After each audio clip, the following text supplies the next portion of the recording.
Hey everybody, welcome to the D. Louise book series. I'm Christina, Kristina. And before we get started, please hit the thumbs up button. Let me know I'm doing a good job. I'm a little bit out of my wheelhouse today with this one. Black Candor Women, Diane Marie Brown.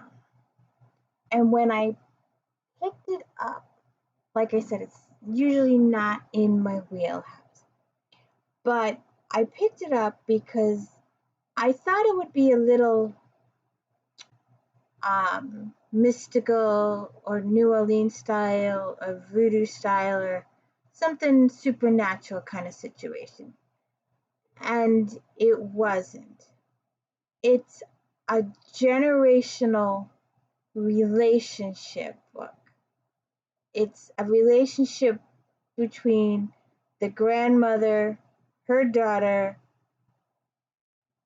her other daughter, the mother's daughter, it's a relationship book between the women and the men, and the foundational belief that they have that their love lives are cursed by Bellanova. And it's really interesting into the relationships and how poor Nikki with Felix, you just feel bad for her from day one.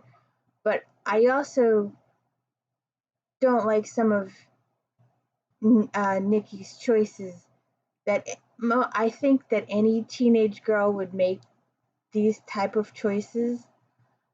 Like she was supposed to take an advanced literature course for her future, her life, whatever, her dreams. But she chose to take a photography class so she could be with the boy. And I probably imagine millions of teenage girls do just that.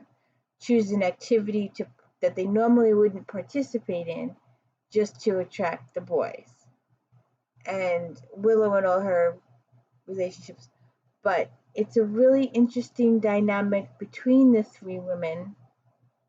And it feels like one of those Oprah Winfrey Book Club books or one of those New York Best Time Seller books that the world reads that are not usually in my, like I said, my wheelhouse. I'm more of a vampire or Regency or cozy.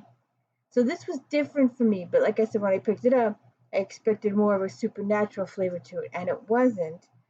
It was a really good, really well written generational relationship. And she has some really good she has a lot of notes in the back of the book, and this book is meant to be read like with a book club, so it can be discussed because there is a lot to discuss in this book. There's a lot of stuff that could be used for a group discussion to debate it from different people's point of view and how they felt about the grandmother's trying to control and the relationships and how she didn't want anybody in the house and all that kind of stuff. And one of the questions is, Victoria had structured her life in a way that supports her and her family's isolation. She didn't want outsiders involved. She believed in the curse, and that was it. Did you understand why she chose to live that kind of life? If the household hadn't been so shaken up by Nikki's interest in Felix and Madeline's arrival and Willow's relationship with January, do you think Victoria would have been able to maintain this way of living forever? And let me state, for the record, that when Willow first meets January in the diner, I did not like his attitude at all. It really negatively.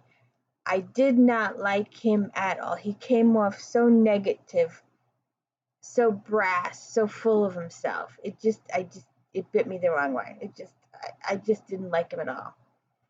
And then when he takes her to the parking lot, And she's like, huh? Would not go into a house or apartment or motel. But it was actually the parking lot of a nightclub. But his first impressions on me, I just did not like. And I'm a little wishy-washy in Felix too, because I wasn't sure what was going on there either. But it's a good book, it's a good read, and there are some really good, interesting um, book club discussion issues in the back that really are intriguing. That you know, what was that one of things that you go, it is. It makes you think. It actually makes you think about all the stuff. The questions are really good, so you'd have to give it a chance. Um, Diane Marie Brown, Black Candle Woman. It was good. It was good. And please hit the old thumbs up for me. Thank you.